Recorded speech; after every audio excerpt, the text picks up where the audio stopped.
Halo, kita bertemu kembali di pelajaran prakarya di kelas 7 semester 2. Materi kita pada pertemuan ini adalah kerajinan limbah lunak.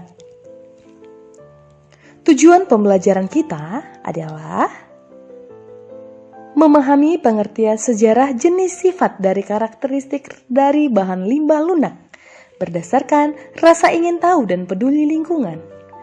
Memahami teknik pengolahan, prinsip perancangan, prosedur pembuatan, dan penyajian kemasan bahan limbah lunak berdasarkan karakter yang dapat dikembangkan sesuai kebutuhan wilayah di daerahmu.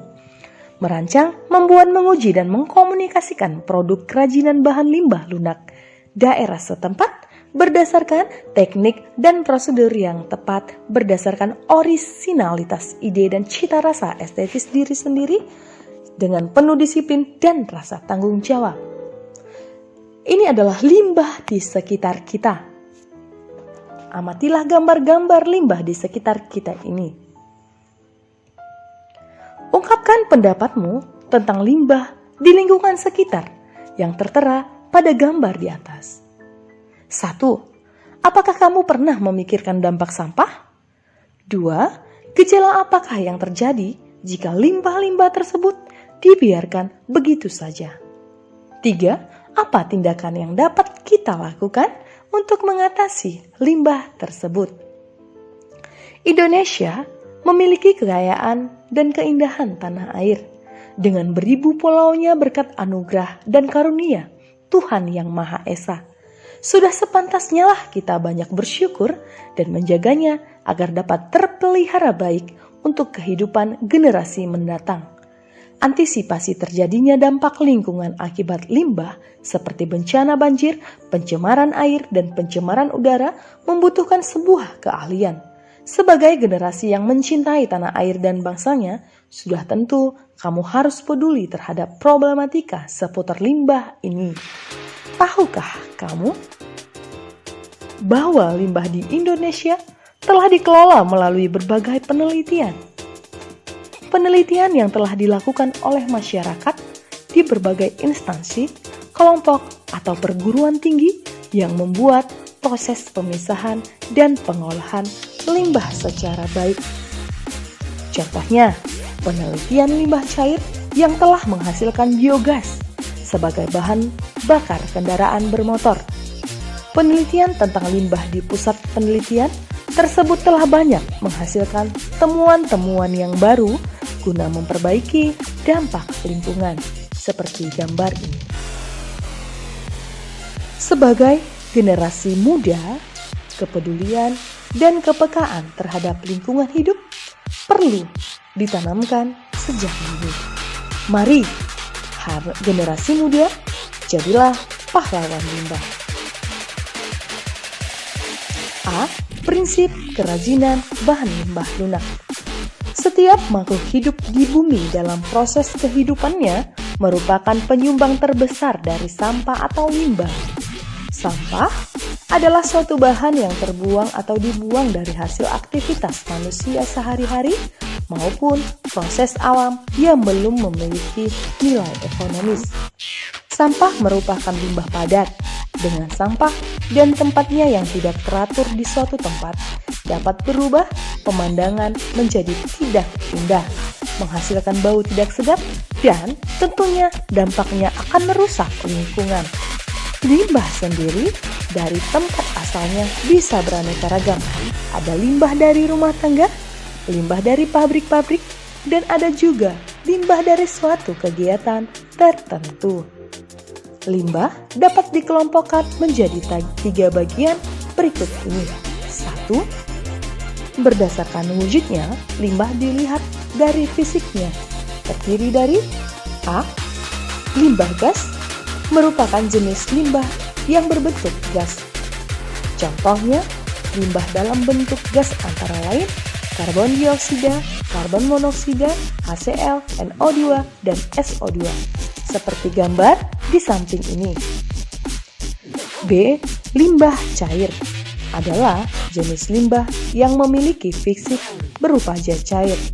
Misalnya air cucian, air hujan, rembesan AC, air sabun, dan minyak goreng buatan seperti gambar di samping ini.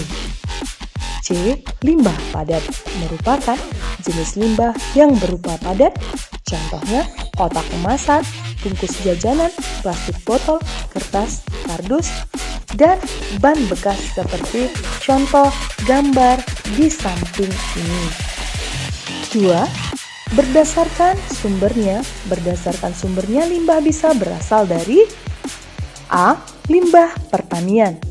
Limbah yang ditimbulkan karena kegiatan pertanian, contohnya seperti gambar di samping ini. B. Limbah industri merupakan limbah yang dihasilkan oleh pembuangan kegiatan industri seperti contoh gambar di samping ini. C. Limbah pertambangan, limbah yang asalnya dari kegiatan pertambangan seperti contoh gambar di samping ini. D.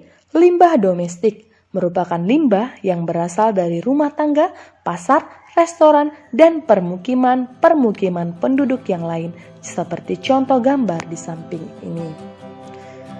3. Berdasarkan senyawanya. Berdasarkan senyawa limbah dibagi lagi menjadi 2 jenis sebagai berikut. Limbah organik merupakan limbah yang bisa dengan mudah diuraikan atau mudah membusuk. Limbah organik mengandung unsur karbon. Limbah organik dapat ditemui dalam kehidupan sehari-hari. Contohnya kulit, buah, dan sayur, kotoran manusia, dan kotoran hewan. Seperti contoh gambar di samping ini adalah limbah dari kulit jagung. B. Limbah anorganik adalah jenis limbah yang sangat sulit atau bahkan tidak bisa untuk diuraikan atau tidak bisa membusuk. Limbah anorganik tidak mengandung unsur karbon. Contoh limbah anorganik adalah plastik, beling, dan baja seperti contoh gambar plastik di samping ini. B. Jenis dan karakteristik bahan limbah lunak. Limbah lunak adalah mengacu pada kata sifat lunak, yaitu limbah yang bersifat lembut, empuk, dan mudah dibentuk. Limbah lunak ini dikategorikan dalam bentuk limbah lunak organik dan limbah lunak anorganik. Limbah lunak organik lebih banyak berasal dari tumbuh-tumbuhan. Semua bagian dari tumbuhan yang dapat dikategorikan limbah dapat diolah menjadi produk kerajinan. Namun, semuanya harus melalui pengolahan terlebih dahulu agar diperoleh bahan baku yang baik. Contohnya, daun-daunan, kulit buah, kulit sayuran, batang tumbuhan, atau hasil olahan tumbuhan seperti kertas, limbah lunak organik yang juga dikatakan limbah basah, seperti gambar contoh di bawah ini. Ada limbah kulit jagung, limbah kulit kacang, limbah jerami, limbah kulit bawang, limbah kulit buah salak, limbah pelepah pisang, limbah kertas. 2. Limbah lunak anorganik berasal dari bahan olahan dengan campuran zat kimiawi dan menghasilkan bahan yang lembut, empuk, lentur, dan mudah dibentuk serta diolah dengan bahan yang sederhana. Sementara sifat dari limbah lunak organik ini relatif sulit terurai dan mungkin beberapa bisa terurai, tetapi memerlukan waktu yang lama. Contohnya plastik kemasan, kotak kemasan, kain perca, karet sintetis, dan styrofoam seperti gambar di bawah ini. Ada limbah plastik kemasan, limbah kain perca, ada limbah styrofoam, dan ada limbah karet ban. C. Pengolahan bahan limbah lunak. Pengolahan limbah lunak memerlukan pengetahuan yang memadai agar dalam pemanfaatannya tidak menghasilkan limbah baru yang justru semakin menambah permasalahan dalam kehidupan. Paling tidak, limbah hasil daur ulang ini dapat dikelola dengan efisien dan efektif agar sampah yang dihasilkan dari proses pemanfaatan ini dapat diminimalisasi. Berikut ini adalah prinsip-prinsip yang bisa diterapkan dalam pengolahan sampah. Prinsip-prinsip ini dikenal dengan nama 3R. A. Mengurangi atau reduce, meminimalisir barang atau material yang kita pergunakan. Semakin banyak kita menggunakan material, semakin banyak sampah yang dihasilkan. B. Menggunakan kembali atau reuse, memilih barang-barang yang bisa dipakai kembali.